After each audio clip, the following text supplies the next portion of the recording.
Сәлеметсіздер ме балалар? Бізде бүгін екінші сабақ ауызша және жазбаша сөйлеу. Алдымен балалар біздің каналымызға тіркеліп, лайк және қоңырау басуды ұмытпаңыздар. Бүгінгі сабақта ауызша және жазбаша сөйлеу түрлерін білеміз. Мәтіннің мазмұнын анықтауға бағытталған сұрақтар құрастырамыз және оларға жауап береміз. 5-ші жаттығу: мәтінді түсініп оқы. Біздің еститін және айтатын сөзіміз ауызша сөйлеу деп аталады. Бұл дыбыс арқылы беріледі. Жазбаша сөйлеу жазылып берілетін хабар. Сөйлеудің бұл түрі бірден пайда болған жоқ. Алғашқыда адамдар айтқысы келген ойын суретпен бейнелеген. Мұндай суреттер ескі үңгір қабырғалары мен тастарда сақталған. Қазір жазу үшін әріптер және басқа да түрлі таңбалар пайдаланылады. Енді мәтін бойынша бізде тапсырмалар бар, соларды орындаймыз. Бірінші тапсырма: сұрақтарды жалғастырып көр және жауап бер дейді. Бізде бұл жерде бірінші сұрақ: ауызша сөйлеу дегеніміз не? Ауызша сөйлеу бұл біздің еститін және айтатын сөзіміз ауызша сөйлеу деп аталады.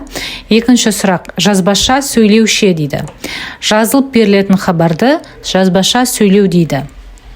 Үшінші балалар, өзіміз сұрақ құрастырамыз. Алғашқы адамдар бір-біріне ойын қалай жеткізген?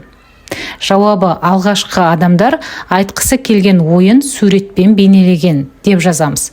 Төртінші: жазу үшін адамдар нені қолданады? Жазу үшін әріптер және басқа да түрлі таңбалар қолданылады деп жазыңыздар. Келесі тапсырма: мәтіннің алғашқы бөлігін көшіріп жаз дейді.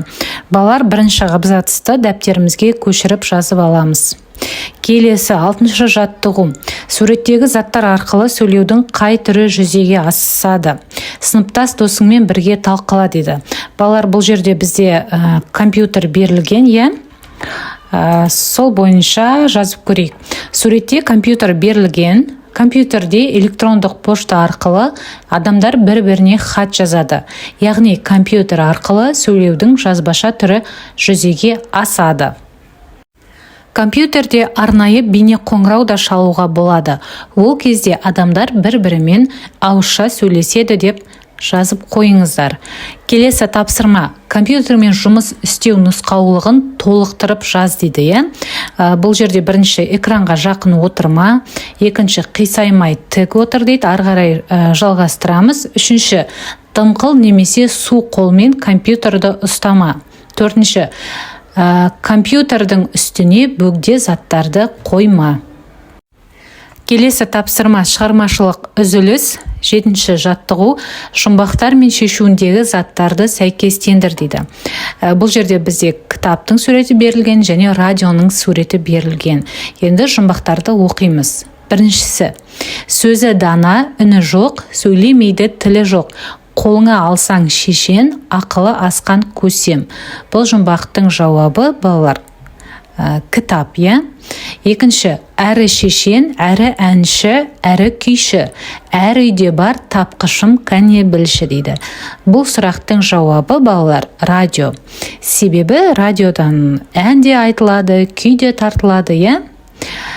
Келесі тапсырма: өздерің қимыл мен ишара арқылы жұмбақ жасырып көріңдер дейді. Жұмбақтардың шешуіндегі сөздер сөйлеудің қай түріне жататынын анықта. Бұл сөздермен екі сөйлем құрап жаз дейді. Енді балалар, қараңыздар, біздер екі сөзді алайық. Оның біреуі қалам болсын, қалам сөзі. Екіншісі теледидар болсын. Осы екі сөзді сыныптағы оқушыларға ыммен жасырып көріңіздер. Содан кейін енді бұл сөйлемдерге біз сөздерге сөйлем құраймыз. Біріншісі: қалам жазбаша сөйлеуді жүзеге асыратын құрал деп жазамыз. Екінші: теледидар арқылы ауызша хабарлар таратылады деп жазып қойыңыздар. Немесе балалар, өздеріңіз ойдан басқа да сөздер алып, соны жасырып құрауларыңызға болады. Келесі тапсырма: 8-ші жаттығу: суреттегі заттардың алғашқы әріптерінен сандардың реті бойынша сөз шығарып айт дейді. Қараңыздар балалар, бізде бірінші суретте жүзімнің суреті берілген, иә. Соның алғашқы әрпі Ж әрпін аламыз. Екінші бізде алма берілген, А әрпін аламыз. Үшінші зымыран, З әрпін аламыз. Төртінші бізде балық, Б әрпін аламыз. Бесінші алмұрт, А әрпін аламыз. Алтыншы шана, Ш әрпін аламыз. Және жетінші ананастың суреті, бұл жерде А әрпін аламыз.